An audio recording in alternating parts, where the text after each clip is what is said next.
हिंदी विभाग की ओर से आप सभी छात्र छात्राओं का हार्दिक स्वागत करती हूँ।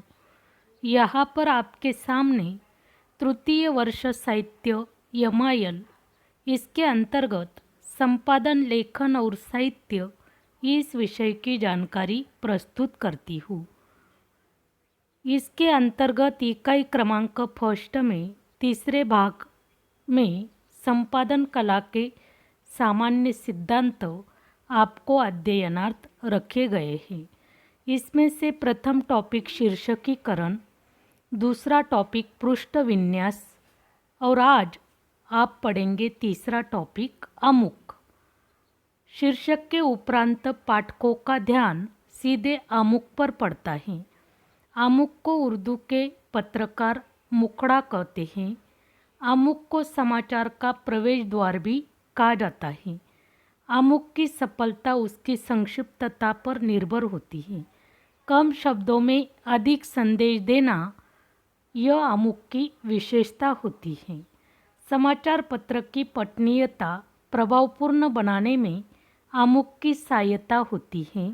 आमुख का उद्देश्य कम समय में पाठकों को संपूर्ण समाचार से अवगत कराने का होता है। मानवीय पक्ष को आमुख में विशेष महत्व दिया जाता है। समाचार का प्रथम परिच्छेद आमुख कहा जाता है। शीर्षक, आमुख और समाचार का शेष भाग, इन तीनों के अंतर्गत आमुख का विशेष महत्व होता है। आमुख में समाचार के 6 क, कारो, क्या, कब, का, कैसे, कौन, क्यों का परिचय होना चाहिए। लेकिन यह अत्यावश्यक नियम नहीं है। फिर भी क्या, कहाँ, कब, इन तीनों के उत्तर आमुख में अवश्य होने चाहिए। कौन, क्यों, कैसे, इन 3 प्रश्नों के उत्तर आवश्यकतानुसार अन्य परिच्छेदों में आ सकते हैं। पूरे समाचार को कुछ पंक्तियों में समेटकर पहले परिच्छेद में लिखना आमुख कहलाता है। आमुख पाठकों के लिए लाभदायक एवं समय बचाने वाला होता है। उपसंपादक को भी आमुख से यह पता लग जाता है कि समाचार प्रकाशन के योग्य है अथवा नहीं है। इसके बाद विलोम स्तूपी समाचारों के अंतर्गत पूरा सार पहले परिच्छेद में रहने से पाठक के लिए पढ़ना सुविधाजनक होता है। समाचार का आमुख बनाना कुशल संवाददाता एवं पत्रकार की कला पर निर्भर होता है। मानवीय सुरुचि के समाचारों में आमुख बनाना कठिन कार्य होता है, क्योंकि ऐसे समाचारों में शुरू से अंत तक सारा कलेवर आमुख की तरह रोचक और दिलचस्प होता है। समाचार के प्रथम वाक्य में ही उसकी आत्मा के दर्शन होने चाहिए। छोटे और सरल वाक्यों के अंतर्गत आमुख सारपूर्ण, संक्षिप्त और ठोस होना चाहिए। आमुख मुख्य तथ्य के आधार पर सीधे कथन से प्रभावपूर्ण ढंग से लिखा जाना चाहिए, जिससे पाठक समाचार पढ़ने के लिए बाध्य हो सकता है।